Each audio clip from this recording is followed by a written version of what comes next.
தினம்தோறும் விளக்கேற்ற நல்ல எண்ணெய் இதயம் நல்லெண்ணெய். அடுத்த டிஜிபிகள் ஐஜிகள் மாநாட்டிற்கு முன் இந்தியாவில் இருந்து முழுமையாக நக்சலிசம் விரட்டியடிக்கப்படும் என்று மத்திய உள்துறை அமைச்சர் அமித் ஷா உறுதியளித்துள்ளார்.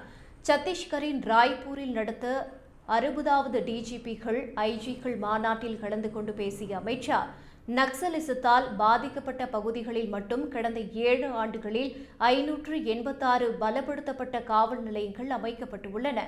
நக்சலிசத்தை வலுவிழக்க செய்ய மத்திய அரசு எடுத்த தொடர் நடவடிக்கைகளால் 2014இல் நக்சலிசத்தால் 126 மாவட்டங்கள் பாதிக்கப்பட்டிருந்த நிலையில் இன்று வெறும் 11 மாவட்டங்கள் மட்டுமே நக்சலிசத்தால் பாதிக்கப்பட்டுள்ளது.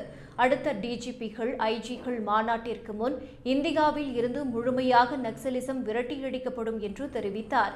மேலும் போதைப் பொருள் மற்றும் குற்றங்களை செய்பவர்களுக்கு எதிராக அனைத்து திசைகளில் இருந்தும் தாக்குதல் நடத்தப்பட வேண்டும் என்றும், போதைப் பொருள் கடத்தல்காரர்களுக்கும் குற்றவாளிகளுக்கும் நாட்டில் ஒரு அங்குலம் இடம் கூட கிடைக்காத அளவுக்கு பாதுகாப்பு அமைப்பை பலப்படுத்த வேண்டும் என்றும் அமித் ஷா கூறினார்.